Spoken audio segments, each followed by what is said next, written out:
বলিউড অভিনেত্রী কারিনা কাপুর খানকে ঘিরে আলোচনা ও সমালোচনা নতুন কিছু নয়।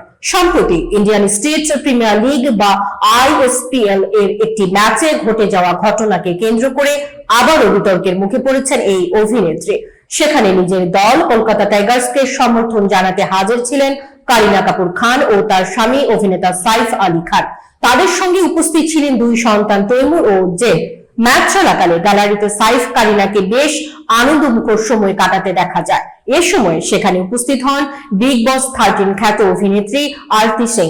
তার সঙ্গে ছিলেন মা ও স্বামী দীপক চৌহান।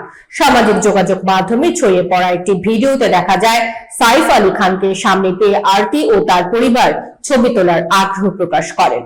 অভিযোগ ওঠে, ছবি তোলার সময় কারিনার উপস্থিতিকে তেমন গুরুত্ব দেওয়া হয়নি। ভিডিওতে দেখা যায় বিষয়টি কারিনা সহজভাবে নেননি বলে অনেকের ধারণা।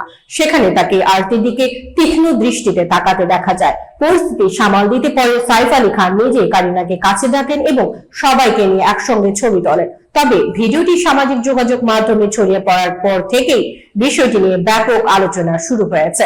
নেটিজেনদের একাংশ কারিনার আচরণ নিয়ে সমালোচনা করেছেন, কেউ কেউ তাকে আত্মকেন্দ্রিক বলে মন্তব্য করেছেন। আবার ভক্তদের একটি অংশ মনে করছে ভিডিওর ছোট ছোট একটি অংশ দেখে পুরো ঘটনার মূল্যায়ন করা ঠিক নয়। তাদের মতে বাস্তব পরিস্থিতি ভিন্ন হতে পারে। এদিকে এই ঘটনাকে ঘিরে এখনো কারিনা কাপুর খান বা সংশ্লিষ্ট কারো পক্ষ থেকে আনুষ্ঠানিক কোনো বক্তব্য পাওয়া যায়নি। তবে ভিডিওটি প্রকাশের পর সামাজিক যোগাযোগ মাধ্যমে আলোচনা এখনো চলমান রয়েছে।